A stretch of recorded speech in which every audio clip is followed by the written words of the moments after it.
in psychology as well, we have self-observation theory, 100%. which says we believe ourselves to be what we listen about ourselves. Right. So, regarding this, not regarding this, in the philosophical aspect of self, Right. Is soul a part of self? What is actually soul? So again, very deep and interesting question. What is a soul? A question I had when I was very young. So I used to wonder if my soul goes like me. Right. So does my soul have the same physiological makeup? Is my brain a soul? Does mind exist? Does the mind exist in the soul? Because if that is the case, then okay, then I can agree that if the soul has a brain. But if the soul doesn't have a brain, then how does it have a memory of what I am? Right. These questions were very confusing. Okay, if humans have a soul, then is there a possibility there are a bunch of ant souls everywhere? Or there is a soul of a bird? Now, to answer this question, in religious aspects, you have so many different theories which you can believe in your own religion and answer, but I'll answer from a scientific point of view. We need to look at a concept known as entropy. Okay. Like Newton said, energy can never be created nor destroyed, only one form to another. So today you and I exist. Let's assume you and I die tomorrow. What will happen is our biological makeup will decay if we are buried, will be burnt and sent to the river if we are cremated. It's gonna happen and we're gonna end up from where we started. Right? Things are gonna happen the same way. That is the physical self That is the physical self. So that's gone. Now, if something as a soul does exist, what does it look like? What is it?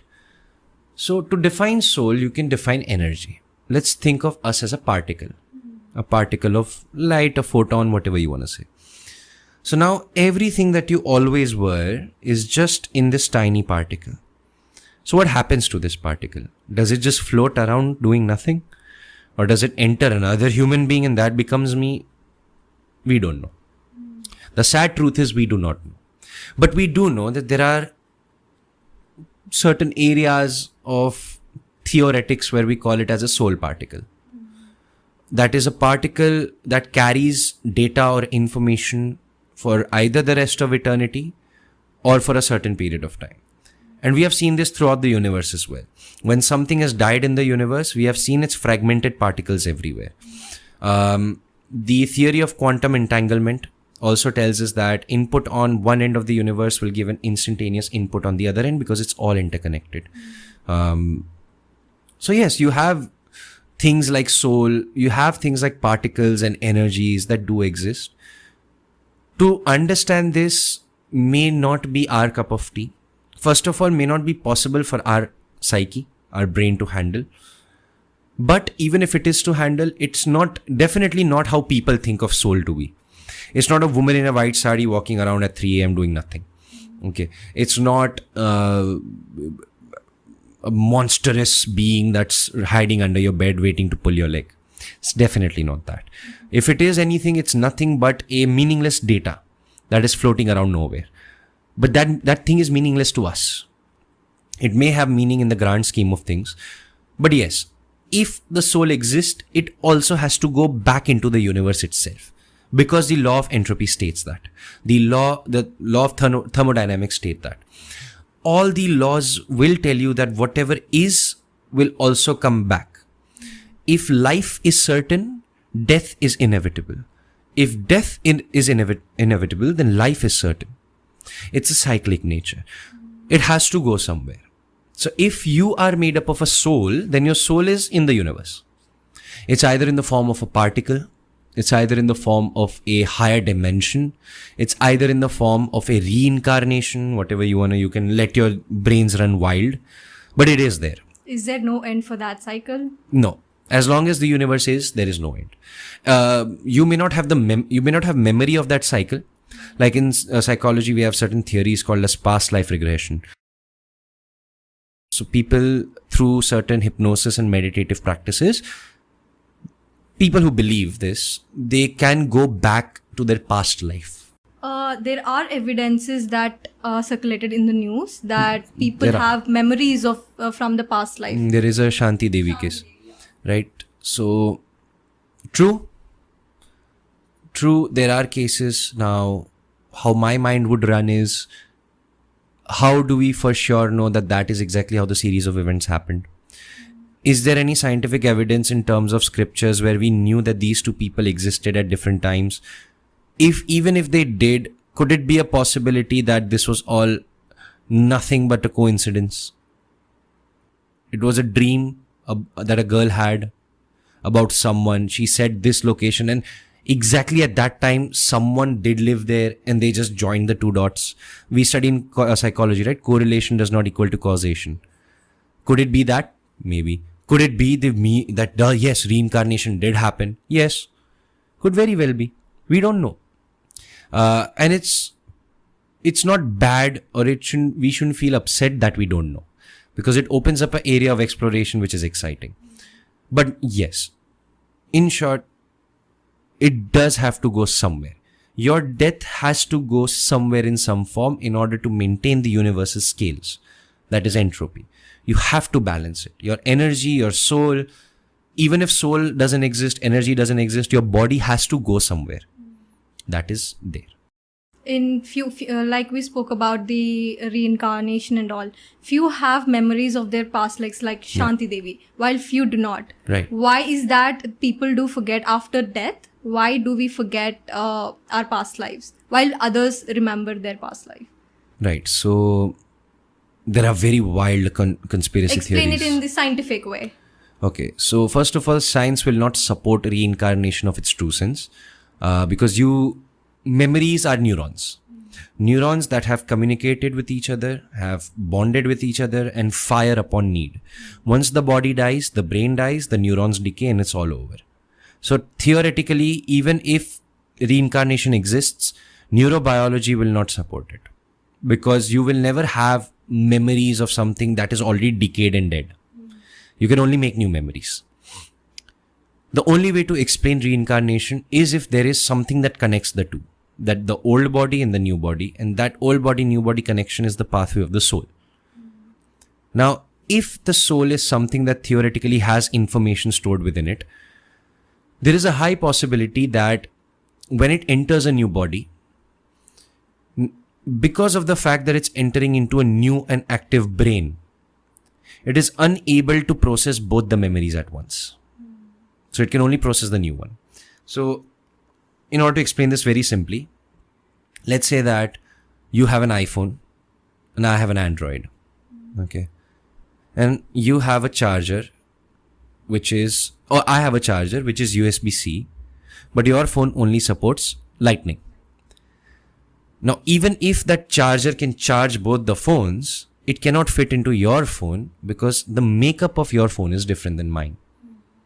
So similarly, if my death had a packet of information and my death went into you, your current brain will not be able to, your conscious brain will not be able to comprehend. So then how does even past life regression work? Because that works through the unconscious mind. And we go into the Jungian theory of collective unconscious, where everyone's unconscious is somehow linked through these primordial images. Archetypes, he called them. And these things are intertwined and linked with each other. That is how we can do past life traveling or past life regression. I am not certain that I believe in it. I never negate any theory, by the way. This is a habit I have. I never negate anything because there will be a time it can be proved right. But as of this particular point of time, I do not believe much in the past life aspects and theories, but you never know. Interesting. So for anything to start somewhere, there should be a starting point. Right. So for us, living beings, what is that starting point? If we look at in the scientific way, people say Big Bang Theory. The universe exists because of the Big Bang Theory. So in your opinion, what is that point of start? Right. So we have a telescope out known as the Hubble Space Telescope. So the Hubble is what gave us these beautiful images of galaxies and everything. But the Hubble had a problem that it could not tell us anything before the Big Bang. Now we have released a telescope known as the James Webb Telescope. Now, it is said that that telescope can tell us a little behind or before what the Big Bang was. Now, an interesting paradox arises here. And that paradox is, what is the origin? If something is infinitely cyclical, like the universe, like it's inflating, deflating, then was its origin the point of inflation, or was its origin deflation? So basically, is the origin something or nothing? Now another paradox comes here. Okay, let's do an activity. Try to imagine nothing. You can't, right? Because even the audiences who's watching, try to imagine nothing. You'll close your eyes and you'll see darkness. But then darkness is something. You'll imagine black. That is still something. You'll say, I'm seeing just a void. So when you try to define nothing, it becomes something, and it's no longer nothing. Okay. So we don't know. We don't know what the true origin point is. We know as of now, the formidable evidence that the Big Bang theory does exist. There was a massive explosion. Energy was dissipated in all directions in infinite parts of the universe. And it will reach... Okay, it's like a balloon, okay? So let's say that the balloon was very small. I started inflating it. It's going. Now it'll reach its maximum structural integrity. After that point, the only way for the balloon to survive, if I keep going, it'll pop, right? The only way for the balloon to survive is if it lets the air out. And if it lets the air out, then the balloon will start deflating. That is how the universe is. It inflated. Now it'll reach a point of maximum inflation, after which entropy will not be able to handle any more inflation, and it's going to come back. It's going to come back. Now the speed at which it will come back, all the amount of energy and mass packed into this one tiny particle will again cause it to burst. Now, this is explained very philosophically in Hinduism.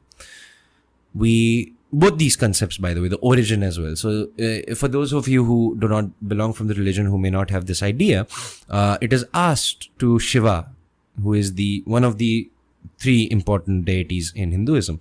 So Shiva was once asked, who is your father? Who gave birth to you? So there are different stories for this, but the one I have heard is, he said, I gave birth to myself, which is a paradox, right? It has no true origin or ending. Similarly, the entire process where under the water, Vishnu, the deity Vishnu, is, resting, and out of his navel a lotus emerges, upon which there is Brahma. And every breath or the blink of an eye of a Brahma is the creation and destruction of the universe. So these theories, even religious or non-religious theories, have told us that how it happens. But where did it start? That's still a question. So maybe it started off as a bunch of nothingness. Okay, I'll tell you a very interesting thing. So when the Big Bang did happen, matter and antimatter, they both were released. Okay. So matter is what makes up things, and antimatter in simple terms is what destroys things. Of course, it's not this. It's much deeper, but just for the sake of understanding. Now what happened was, there was just one extra matter particle than antimatter. So let's say that there were 100 matter particles and there were only 99. So the 99 antimatters and the 99 matter particles cancelled each other out. So how much remained? 1. That one matter particle is what created the universe. Basically, it was created on an accident. The entire existence of the universe happened because of an accident. Coincidence, accident, a planned strategy, call it whatever you want. But if there were exactly the same amount, it would all cancel each other out and we would have nothing today. So maybe in life accidents are good. Maybe mistakes are good. But coming back to the point of origin, we don't know yet. We will soon, hopefully. We will get evidential proofs of what was. And then when we'll find out the origin, we'll have 100 different questions about it. And then we'll try to find its origin. Because trying to find an origin of something has no end. Because if I tell you that, okay, everything started with a Big Bang, you'll ask me what was the origin of the Big Bang. So let's say that this was XYZ was the origin of the Big Bang. Now you'll say what was the origin of XYZ. So it's an endless loop. It's an infinitely endless loop. It's like we have 0, that is Big Bang, and infinite is the future that we have right now, and the minus infinite is something before Big Bang. Before Big Bang. So was consciousness before everything? That is also a question. Was everything nothing, just a consciousness? We had nothing, no matter, no particles, no nonsense, just consciousness. And is consciousness what creates matter? Is consciousness what creates the universe? We don't know that. So philosophy, science and religion, these three parallels are working right amongst each other. There has to be an inevitable conjunction of all these 3 points at some state.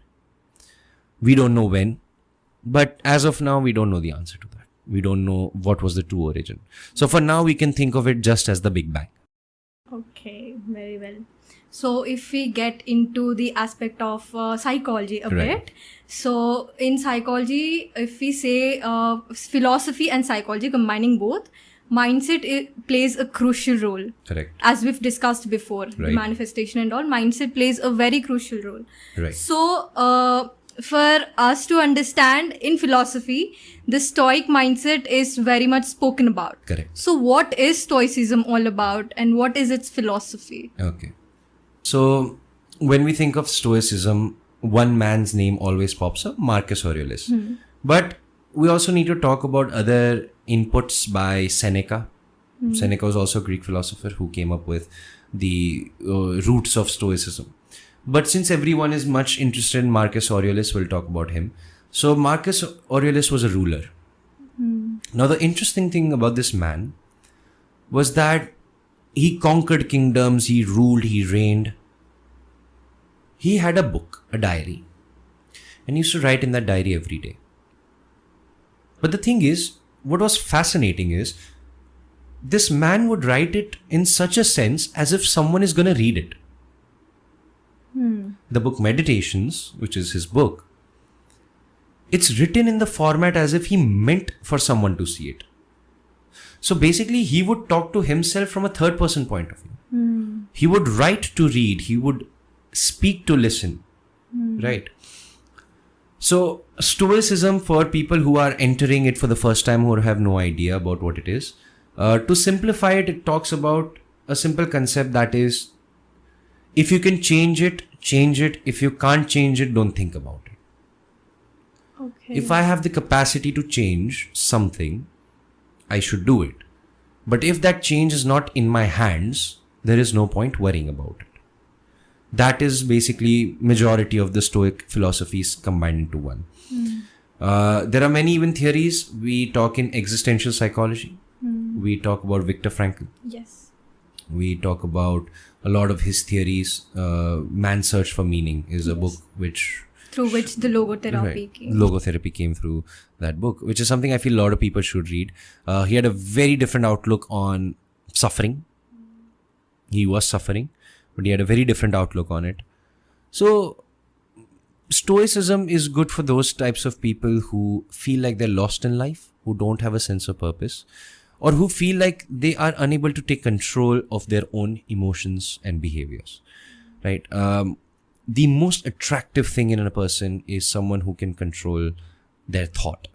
No one can control their emotions. No one can control their behaviors. But a person who thinks, who has good brains, is a person of good merit.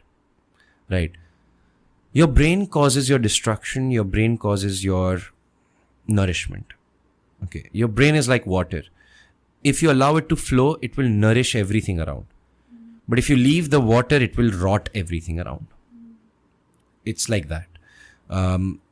We human beings, if you look at evolution, if anyone believes in the theories of Darwin, then we are currently at the top of the food chain, right? But physically, we have nothing that makes us there. A lion has sharp teeth, sharp claws. A polar bear has strength and brute force. A rhinoceros has, again, brute force and strength. A monkey has the ability to run up trees and climb and hang down backwards. A tiny frog has enough poison to kill 12 elephants. What do we have? Cognition and communication. That's it. That is Language, the power of arbitrariness, that is the power of imagination, which we have not seen in any other creature other than humans, and brains, our cerebral and cognitive capacity. We don't have the largest brain to cerebral size. We do not have the most number of neuronal connections, but we do have the highest cognition. So whether or not you believe in religion or the universe or mathematics as your creator, you must understand that the only reason why you exist is because you have a brain, and that is the one thing which needs to be trained the most. Currently, people are too focused on outwardly things. People are very focused on, looking good, having X number of followers, or wearing X types of clothes, or driving this vehicle, or having this house, or being this way. But at the end of the day, that is not going to get you anywhere other than more trouble. Some of the most insecure and unhappy people I have seen in my life are those people who have gone to a level where, they are completely detached to reality. Our cerebral capacity and cognition is what separates us from other creatures, right? So it's necessary to come back to that. Your thought makes up your life. The way you think is the way your life will unfold. There is no manifestation, there is no attraction, there is no vibration when thought is bad. Correct. So, yeah. You've mentioned about happiness. That is really important for an individual. So Aristotle, in his philosophy, explained through the concept of eudaimonia.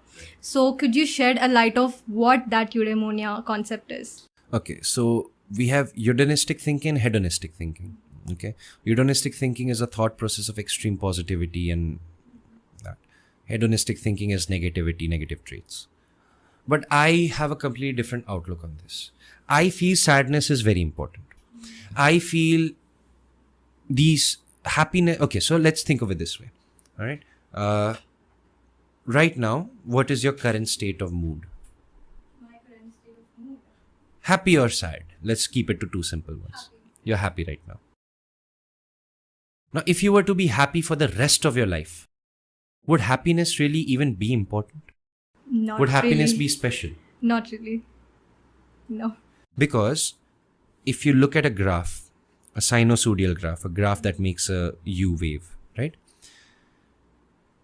If you were happy for a continuous period of time, that happiness becomes your new neutral. It's no longer a feeling of bliss. It's a feeling of everyday normality. Similarly, if you are sad every single day, sadness won't be important. It won't be special. So in order to feel true happiness, you must feel true sadness. In order to experience true sadness, you must be truly happy, right? So a person should not just focus on, I want to drop everything and be happy for the rest of my life. Because eventually you'll forget the importance of happiness. However, by the end of the day, all we chase is not the materialistic things or the awards that we have, the recognition that we have, but the satisfaction that we gain in our lives, the happiness that we have, the contentment that we have. Okay. So this is so contrasting. But my question is, this narrative sounds good, but do people really follow it? Out of the entire global population. Okay, let's say you are God. We'll make you God for this podcast, okay? And there is a person, someone who is not so well-to-do, but not so bad either. They're all right in life. You go to them and you offer them whatever you want. So you offer them two choices.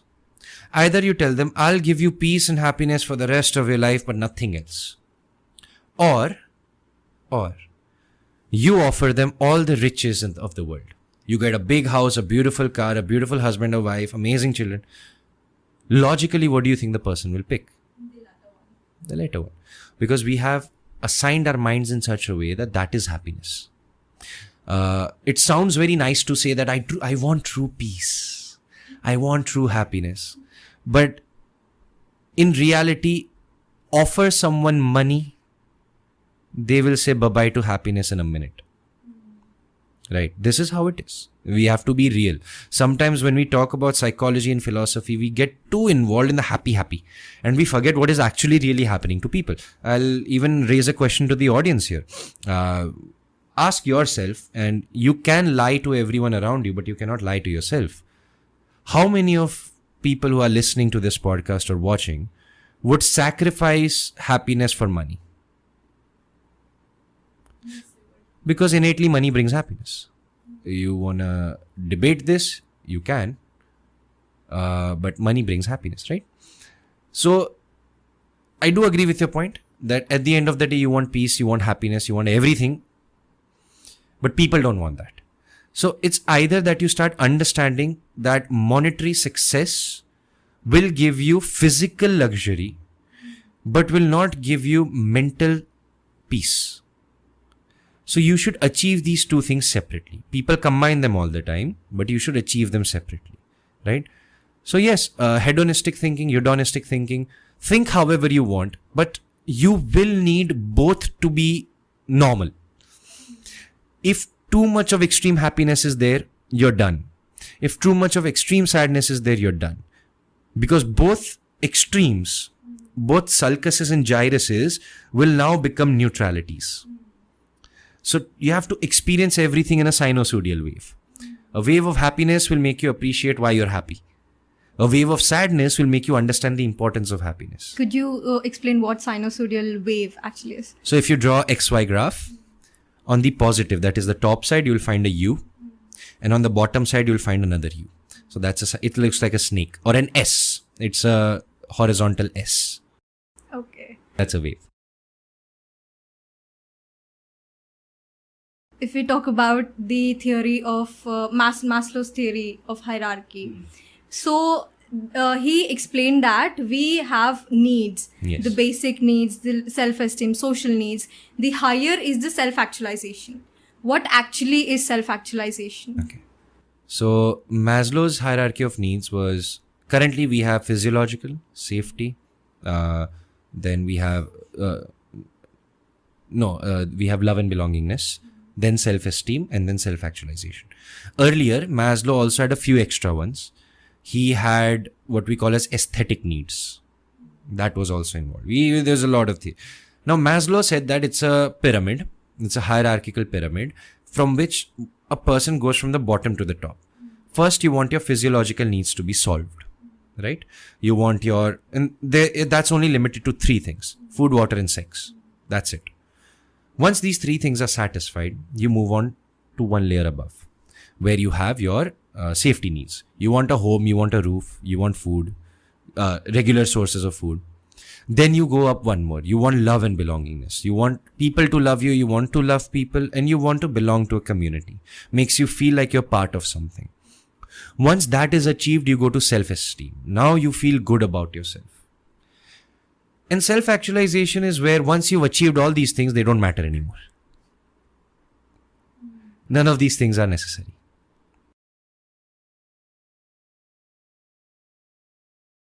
That's it. So, yeah. Basically, self-actualization is where worldly, materialistic pleasures do not matter as much as intellectual and spiritual, in a way, complexities and satisfactions. Simplified as that. In therapy and mental health as well, we speak about cognitive restructuring. So how can a person, through therapies, please do mention the different types of therapies that a person can alter the way the person thinks.